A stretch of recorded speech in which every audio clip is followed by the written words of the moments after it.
Pilar abadi, Pancasila dan UUD 1945 sebagai fondasi Indonesia. Pancasila berdiri sebagai jiwa filosofis Indonesia. Ini adalah bintang penuntun bagi bangsa kita. 5 prinsip ini bukan sekadar slogan, mereka mewakili nilai-nilai terdalam dari keragaman rakyat kita. Pancasila menyatukan kita, dari Sabang hingga Merauke, melintasi pulau dan budaya. Ini adalah landasan bersama di mana bangsa kita dibangun. Ini memberikan kompas moral untuk perjalanan kita ke depan. Fondasi ini memastikan bahwa Indonesia tetap setia pada identitasnya, sambil menavigasi kompleksitas dunia modern, selalu berusaha untuk masa depan yang lebih baik. Konstitusi 1945 atau UUD 1945 berfungsi sebagai kerangka hukum dasar bagi Indonesia. Ini menerjemahkan cita-cita mulia Pancasila ke dalam sistem pemerintahan yang berfungsi. Konstitusi ini menguraikan struktur negara kita. Ini mendefinisikan kekuasaan dan tanggung jawab lembaga-lembaga pemerintahan. Yang terpenting, ini juga menjamin hak dan kewajiban setiap warga negara Indonesia. UUD 1945 adalah cetak biru untuk kehidupan nasional kita, memastikan bahwa hukum yang berlaku. Ini menyediakan mekanisme untuk mencapai aspirasi kolektif kita dengan cara yang tertib dan adil. Pancasila dan UUD 1945 saling terkait secara intrinsik. Pancasila memberikan semangat, inti etis. UUD 1945 memberikan tubuh, bentuk struktural. Satu tidak dapat sepenuhnya dipahami atau diterapkan tanpa yang lain. Konstitusi memberikan aplikasi praktis pada prinsip-prinsip abstrak Pancasila. Sebaliknya, Pancasila memastikan bahwa konstitusi ditafsirkan dan diterapkan dengan kebijaksanaan dan integritas moral. Sinergi dinamis ini penting untuk stabilitas dan kemajuan Indonesia. Ini memungkinkan pemerintahan yang berprinsip dan efektif, visioner, namun tetap berpijak. Merevitalisasi Pancasila dan UUD 1945 dalam pemerintahan kontemporer adalah tugas utama. Ini bukan relik statis dari masa lalu. Mereka harus menjadi panduan hidup yang bernafas untuk setiap kebijakan dan tindakan. Ini adalah tanggung jawab kolektif kita sebagai pemimpin dan warga untuk memastikan relevansinya. Ini berarti lebih dari sekadar pengakuan seremonial. Ini membutuhkan pemahaman yang mendalam dan komitmen yang tulus untuk penerapannya dalam kehidupan sehari-hari kita dan dalam administrasi negara kita. Hanya dengan begitu kita dapat membangun Indonesia yang benar-benar mencerminkan cita-cita mendalam ini. Kepercayaan dan kemanusiaan mengimplementasikan sila pertama dan kedua Pancasila. Sila pertama, ketuhanan yang Maha Esa, menekankan kepercayaan kepada Tuhan yang Maha Esa. Prinsip ini menjadi dasar moral dan etika masyarakat Indonesia. Dalam pemerintahan, ini diterjemahkan menjadi kebijakan yang menghormati kebebasan beragama untuk semua agama yang diakui. Ini berarti menciptakan lingkungan yang toleran dan saling menghormati di antara komunitas agama yang berbeda. Pemerintah harus memastikan bahwa tindakannya dipandu oleh nilai-nilai etika universal yang berasal dari kepercayaan ini. Sila ini mengingatkan kita bahwa pelayanan publik adalah amanah suci yang harus dijalankan dengan integritas dan akuntabilitas di hadapan kekuasaan yang lebih tinggi untuk kepentingan semua warga negara. Kepercayaan kepada Tuhan yang Maha Esa ini harus menginspirasi keadilan dan kasih sayang dalam administrasi publik. Ini mendorong para pemimpin untuk bertindak dengan kebijaksanaan dan rasa tanggung jawab yang mendalam terhadap rakyat yang mereka layani.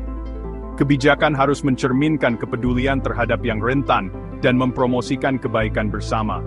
Negara tidak menentukan agama tertentu, tetapi memfasilitasi kehidupan spiritual yang berkembang bagi semua warganya. Ini menciptakan masyarakat di mana iman menginspirasi kontribusi positif untuk pembangunan nasional.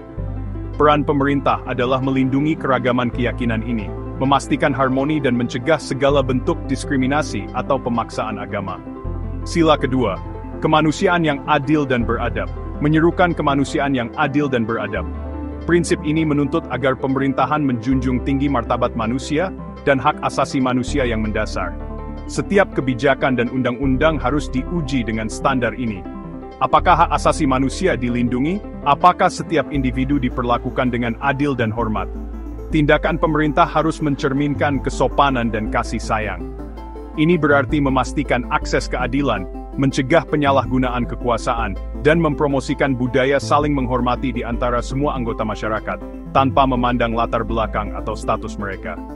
Mengimplementasikan sila ini membutuhkan tindakan konkret. Pemerintah harus secara aktif bekerja untuk menghilangkan segala bentuk diskriminasi. Pemerintah harus memastikan bahwa penegakan hukum dan sistem peradilan beroperasi secara adil dan manusiawi. Standar hak asasi manusia internasional harus diintegrasikan ke dalam hukum dan praktik nasional. Pendidikan memainkan peran penting dalam menumbuhkan budaya penghormatan terhadap martabat manusia sejak usia dini. Kemanusiaan yang adil dan beradab juga berarti berinteraksi dengan komunitas dunia, berdasarkan prinsip-prinsip perdamaian, keadilan, dan saling menghormati, mencerminkan komitmen Indonesia terhadap nilai-nilai kemanusiaan global. Persatuan dan musyawarah, mengaktualisasikan sila ketiga dan keempat Pancasila. Sila ketiga, Persatuan Indonesia, menekankan persatuan Indonesia. Prinsip ini sangat penting bagi negara yang beragam seperti kita, dengan banyak pulau, etnis, bahasa dan budaya. Dalam pemerintahan, ini berarti memprioritaskan kohesi dan integritas nasional dalam semua kebijakan. Ini memerlukan pembinaan rasa identitas nasional yang kuat, sambil menghormati keragaman daerah. Kebijakan harus bertujuan untuk menjembatani perbedaan, bukan memperlebar jurang. Pemerintah harus aktif memerangi separatisme, komunalisme, dan ideologi apapun yang mengancam persatuan nasional kita. Persatuan ini adalah kekuatan kita, perisai kita terhadap ancaman eksternal dan internal. Untuk menerapkan persatuan Indonesia, pemerintah harus memastikan pembangunan yang merata di seluruh wilayah. Ini mencegah perasaan terpinggirkan yang dapat memicu perpecahan. Mempromosikan pemahaman dan dialog antar budaya sangat penting. Simbol dan bahasa nasional harus dihormati sebagai alat pemersatu. Selain itu, sistem pertahanan dan keamanan nasional yang kuat diperlukan untuk melindungi integritas teritorial kita. Namun, persatuan sejati berasal dari hati. Itu dibangun di atas rasa kebersamaan dan takdir bersama, yang dibina melalui pemerintahan inklusif dan komitmen bersama untuk kesejahteraan masa depan bangsa. Sila keempat, kerakyatan yang dipimpin oleh hikmat kebijaksanaan dalam permusyawaratan perwakilan, mengedepankan demokrasi yang dipandu oleh kebijaksanaan dalam musyawarah di antara perwakilan. Prinsip ini mendefinisikan pendekatan unik Indonesia terhadap demokrasi. Ini menekankan pengambilan keputusan melalui konsensus, musyawarah mufakat, daripada aturan mayoritas sederhana jika memungkinkan. Dalam pemerintahan, ini berarti menciptakan mekanisme yang kuat untuk konsultasi dan partisipasi publik. Suara rakyat, melalui perwakilan terpilih dan keterlibatan langsung, harus didengar dan dipertimbangkan dengan serius dalam perumusan dan pelaksanaan kebijakan. Menerapkan demokrasi deliberatif ini memerlukan lembaga perwakilan yang kuat dan responsif. Parlemen dan Dewan Daerah harus berfungsi efektif sebagai saluran aspirasi rakyat. Pemimpin politik harus memiliki kebijaksanaan, hikmat kebijaksanaan, kemampuan untuk menentukan tindakan terbaik untuk kebaikan bersama, melalui pertimbangan yang cermat dan dialog terbuka. Sila ini juga mengandung komitmen untuk penyelesaian perbedaan secara damai dan penolakan terhadap kekerasan politik atau pemaksaan kehendak. Ini tentang mencari kebijaksanaan kolektif untuk manfaat kolektif, memastikan bahwa pemerintahan benar-benar mencerminkan kedaulatan rakyat dan pertimbangan yang bijaksana. Keadilan sosial bagi seluruh rakyat Indonesia, sila kelima, dan demokrasi ekonomi sejati.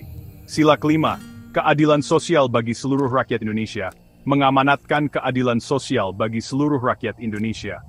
Ini adalah tujuan utama dari upaya nasional kita. Ini berarti menciptakan masyarakat di mana kemakmuran dibagikan secara adil, di mana peluang tersedia untuk semua, dan di mana tidak ada yang tertinggal. Dalam pemerintahan, ini diterjemahkan menjadi kebijakan yang bertujuan mengurangi kemiskinan dan ketidaksetaraan. Ini memerlukan komitmen untuk distribusi sumber daya dan hasil pembangunan yang adil. Keadilan sosial bukan hanya tentang amal, ini tentang perubahan sistemik yang memberdayakan setiap warga negara untuk mencapai potensi penuh mereka. Menerapkan keadilan sosial memerlukan pendekatan yang komprehensif. Ini termasuk perpajakan progresif, jaring pengaman sosial yang kuat, dan akses universal ke layanan penting seperti pendidikan dan kesehatan. Pemerintah harus memastikan bahwa pertumbuhan ekonomi menguntungkan semua segmen masyarakat, bukan hanya segelintir orang. Prinsip ini juga menyerukan kesempatan yang sama dalam pekerjaan dan partisipasi ekonomi, tanpa memandang latar belakang sosial. Selain itu, ini melibatkan perlindungan hak-hak pekerja dan memastikan praktik kerja yang adil. Pengejaran keadilan sosial adalah perjalanan yang berkelanjutan, menuntut kewaspadaan terus-menerus dan langkah-langkah proaktif dari negara. UUD 1945 juga meletakkan dasar bagi demokrasi ekonomi. Pasal 33 sangat penting. Pasal ini menyatakan bahwa perekonomian disusun sebagai usaha bersama berdasarkan asas kekeluargaan. Cabang-cabang produksi yang penting bagi negara dan yang menguasai hajat hidup orang banyak dikuasai oleh negara. Bumi, air, dan kekayaan alam yang terkandung di dalamnya dikuasai oleh negara dan digunakan untuk sebesar-besarnya kemakmuran rakyat. Ini adalah mandat yang jelas untuk ekonomi yang melayani kepentingan publik, bukan keserakahan pribadi. Konsep demokrasi ekonomi ini, yang berakar pada sila kelima Pancasila dan pasal 33 UUD 95, mengarahkan bagi Indonesia harus mengelola ekonominya. Ini menekankan kerjasama, gotong royong, dan manfaat bersama. Ini tidak menolak usaha swasta, tetapi menempatkannya dalam kerangka yang memprioritaskan kesejahteraan nasional dan keadilan sosial. Pemerintah memiliki peran penting dalam mengatur ekonomi, memastikan persaingan yang adil, mencegah monopoli yang merugikan publik, dan mengarahkan sumber daya ke sektor-sektor strategis yang mengangkat seluruh rakyat. Ini memastikan bahwa pembangunan ekonomi benar-benar melayani rakyat dan memperkuat ketahanan nasional. Bagian 5. Mandat rakyat, kedaulatan, pendidikan, kesehatan, dan kesejahteraan sosial. UUD 1945 dengan tegas menetapkan bahwa kedaulatan berada di tangan rakyat dan dilaksanakan menurut konstitusi. Ini adalah dasar dari demokrasi Indonesia. Ini berarti bahwa pemerintah mendapatkan legitimasi dari rakyat dan bertanggung jawab kepada mereka.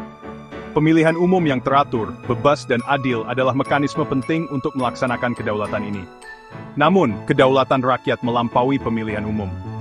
Ini mencakup hak untuk berpartisipasi dalam urusan publik, menyuarakan pendapat, dan meminta pertanggungjawaban pemerintah sepanjang masa jabatannya. Kewarganegaraan aktif ini sangat penting untuk demokrasi yang sehat. UUD 1945 mengamanatkan tanggung jawab negara dalam pendidikan. Pasal 31 menyatakan bahwa setiap warga negara berhak mendapatkan pendidikan, dan pemerintah harus menyusun dan melaksanakan sistem pendidikan nasional. Ini adalah pilar fundamental untuk kemajuan nasional dan mencapai keadilan sosial. Pendidikan berkualitas yang dapat diakses oleh semua orang, memberdayakan individu dan memperkuat bangsa. Pemerintah perlu memastikan pendanaan yang memadai, guru yang berkualitas, dan kurikulum yang relevan, yang menanamkan nilai-nilai nasional bersama dengan pengetahuan dan keterampilan. Pendidikan adalah investasi untuk masa depan kita, menciptakan warga negara yang berpengetahuan dan terampil yang mampu berkontribusi pada pembangunan. Demikian pula, UUD 1945 menekankan peran negara dalam kesehatan masyarakat dan kesejahteraan sosial. Pasal 28H, misalnya, menyatakan bahwa setiap orang berhak hidup sejahtera, lahir dan batin, bertempat tinggal, dan mendapatkan lingkungan hidup yang baik dan sehat, serta berhak memperoleh layanan kesehatan. Pasal 34 menguraikan tanggung jawab negara untuk merawat fakir miskin dan anak-anak terlantar. Mandat konstitusional ini mengharuskan pemerintah untuk mengembangkan sistem kesehatan yang komprehensif dan dapat diakses oleh semua warga negara. Ini juga memerlukan program jaminan sosial yang kuat untuk melindungi yang rentan dan memastikan standar hidup yang layak. Memenuhi mandat konstitusional ini untuk pendidikan, kesehatan, dan kesejahteraan sosial sangat penting untuk mewujudkan cita-cita Pancasila, terutama keadilan sosial. Populasi yang sehat dan terdidik lebih produktif dan dapat berpartisipasi lebih bermakna dalam kehidupan nasional. Program kesejahteraan sosial yang kuat menyediakan jaring pengaman, memastikan bahwa pembangunan bersifat inklusif. Ini bukan sekadar pengeluaran, tetapi investasi penting dalam modal manusia dan kesejahteraan nasional. Pemerintahan yang efektif berarti menerjemahkan ketentuan konstitusional ini menjadi perbaikan nyata dalam kehidupan semua warga Indonesia, terutama yang paling rentan di antara kita. Bagian 6. Kepemimpinan etis, peran pemimpin, partai, dan birokrasi yang melayani. Pemimpin dalam negara yang berlandaskan Pancasila harus menjadi teladan etis. Tindakan mereka, baik di ranah publik maupun pribadi, harus mencerminkan nilai-nilai tertinggi bangsa. Integritas, kejujuran, kerendahan hati, dan komitmen dalam terhadap pelayanan publik sangat penting. Pemimpin bukanlah penguasa, Mereka adalah pengelola yang dipercayakan dengan kesejahteraan rakyat. Mereka harus mewujudkan semangat Ing Ngarso Sung Tulodo, memimpin dengan contoh. Ing Majo Mangun Karso, membangun semangat di tengah. Dan Tut Wuri Handayani, mendukung dari belakang. Kepemimpinan etis menginspirasi kepercayaan dan memotivasi warga untuk berkontribusi positif dalam pembangunan bangsa. Partai politik memiliki peran penting, selain hanya berkompetisi dalam pemilu. Mereka harus berfungsi sebagai kendaraan untuk pendidikan politik bagi warga. Partai harus mengartikulasikan ideologi yang jelas yang berakar pada Pancasila dan UUD 1945. Mereka harus membina pemimpin masa depan yang kompeten, etis, dan berdikasi pada kepentingan nasional. Demokrasi internal partai, transparansi dan akuntabilitas sangat penting agar mereka dapat menjalankan peran pendidikan ini dengan efektif. Ketika partai fokus pada pendidikan warga dan mempromosikan politik yang berprinsip, mereka berkontribusi secara signifikan pada pematangan demokrasi Indonesia dan kualitas pemerintahannya. Birokrasi harus bertransformasi menjadi pelayan publik sejati, menghilangkan sisa-sisa mentalitas penguasa. Fungsi utamanya adalah melaksanakan kebijakan secara efisien, efektif, dan tidak memihak untuk kepentingan semua warga. Birokrat harus profesional, kompeten, dan memiliki semangat pelayanan. Korupsi, ketidakefisienan, dan arogansi tidak memiliki tempat dalam birokrasi yang didedikasikan pada cita-cita Pancasila. Reformasi terus-menerus diperlukan untuk memastikan bahwa pelayanan sipil responsif, akuntabel, dan dapat diakses oleh masyarakat yang dilayaninya. Ini adalah dasar dari tata kelola yang baik. Oleh karena itu, menciptakan budaya pelayanan dalam birokrasi sangat penting.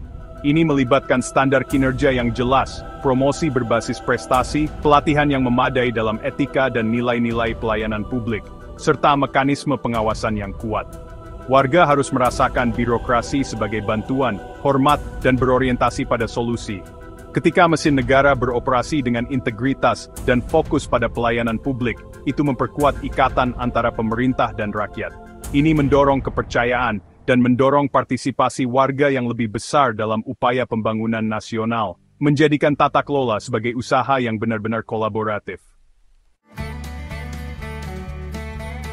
Bagian 7, kesejahteraan melalui kerjasama, gotong royong, reformasi agraria, dan industrialisasi nasional.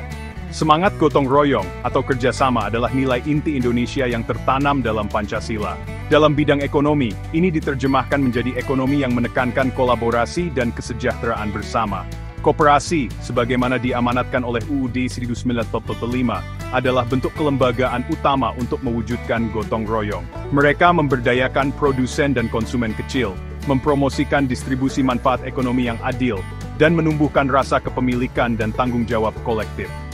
Pemerintah harus secara aktif mendukung pengembangan koperasi yang kuat, mandiri, dan kompetitif di berbagai sektor ekonomi. Reformasi agraria adalah aspek penting untuk mencapai keadilan sosial dan kesetaraan ekonomi, sebagaimana diamanatkan oleh Pancasila dan UUD 1945. Akses terhadap lahan adalah hal mendasar bagi mata pencaharian banyak orang Indonesia, terutama di daerah pedesaan.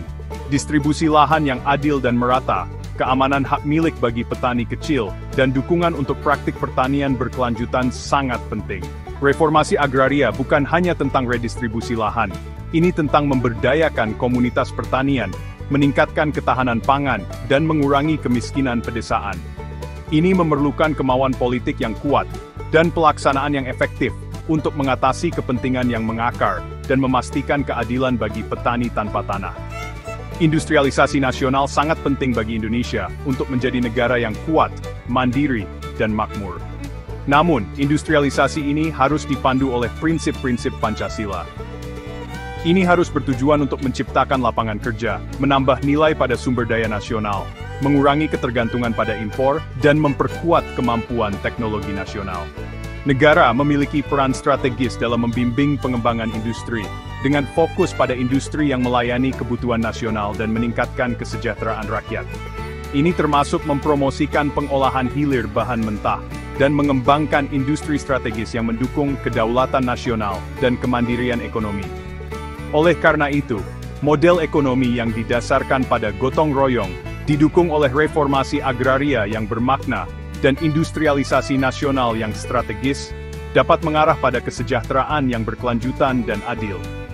Pendekatan ini memprioritaskan kesejahteraan banyak orang di atas keuntungan segelintir orang. Ini bertujuan untuk membangun ekonomi yang tangguh, inklusif, dan berakar pada nilai-nilai Indonesia. Pemerintah harus menciptakan lingkungan kebijakan yang kondusif yang mendorong transformasi ekonomi semacam ini.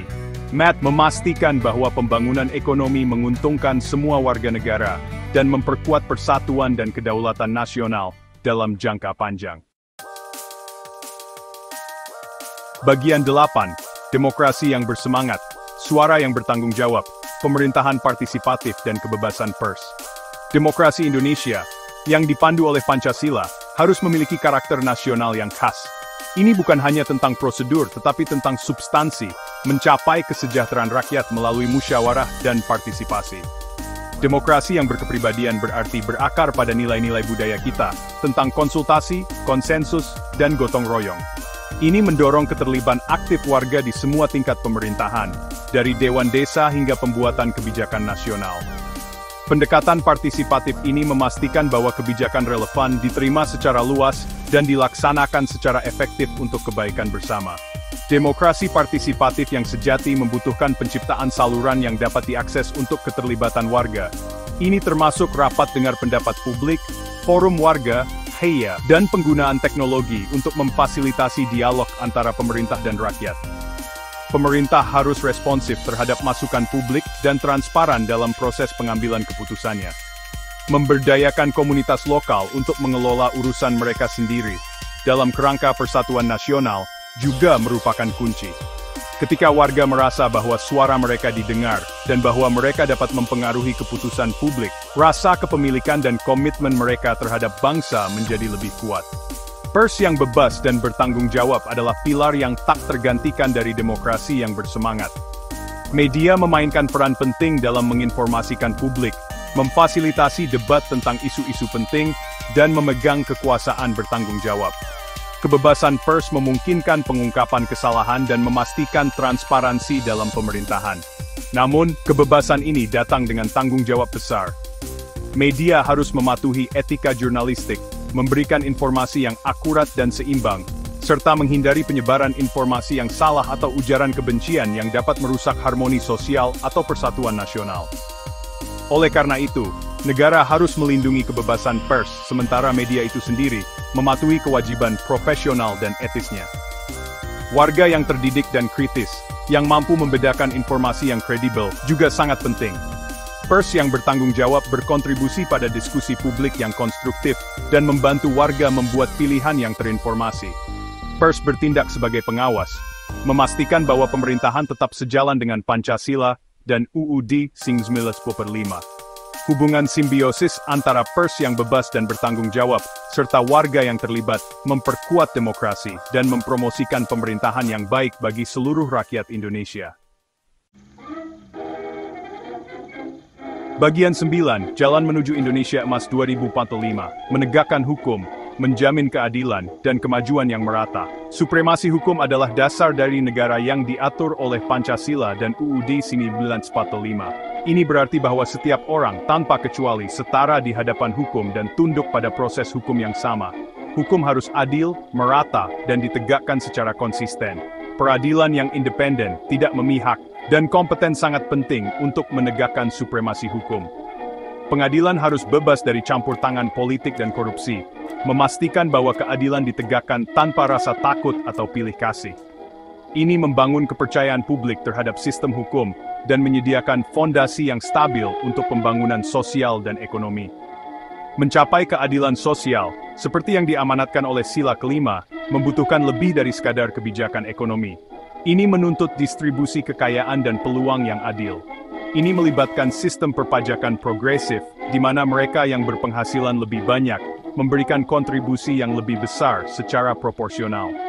Ini juga berarti program sosial yang ditargetkan secara efektif mencapai orang miskin dan rentan. Mekanisme redistributif harus bertujuan untuk mengurangi kesenjangan dan memastikan bahwa semua warga negara memiliki akses ke sumber daya yang dibutuhkan untuk kehidupan yang bermartabat. Ini termasuk akses ke pendidikan berkualitas, perawatan kesehatan, perumahan, dan peluang kerja, menciptakan masyarakat yang lebih adil. Visi Indonesia Emas 2045 Indonesia emas pada 100 tahunnya hanya dapat dicapai jika didasarkan pada Pancasila dan UUD 1945. Visi ini mencakup bangsa yang berdaulat, maju, adil dan makmur.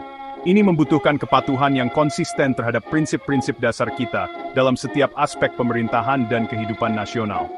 Ini berarti terus berusaha untuk memperbaiki demokrasi kita, memperkuat institusi kita, memberdayakan rakyat kita, dan memastikan bahwa pembangunan berkelanjutan dan inklusif. Visi jangka panjang ini memberikan arah yang jelas untuk upaya kolektif kita. Pada akhirnya, mewujudkan Indonesia Emas 2045 membutuhkan komitmen yang tak tergoyahkan dari semua elemen bangsa. Pemimpin harus memerintah dengan integritas dan visi. Warga harus aktif berpartisipasi dalam membangun masyarakat yang adil dan makmur. Supremasi hukum harus ditegakkan, keadilan sosial dikejar tanpa henti, dan persatuan nasional kita dihargai. Dengan benar-benar menginternalisasi dan menerapkan nilai-nilai Pancasila serta semangat dan isi UUD 1945, Indonesia dapat dengan percaya diri melangkah menuju masa depan yang lebih cerah, menjadi mercusuar kemajuan demokratis dan kemakmuran yang adil bagi dunia.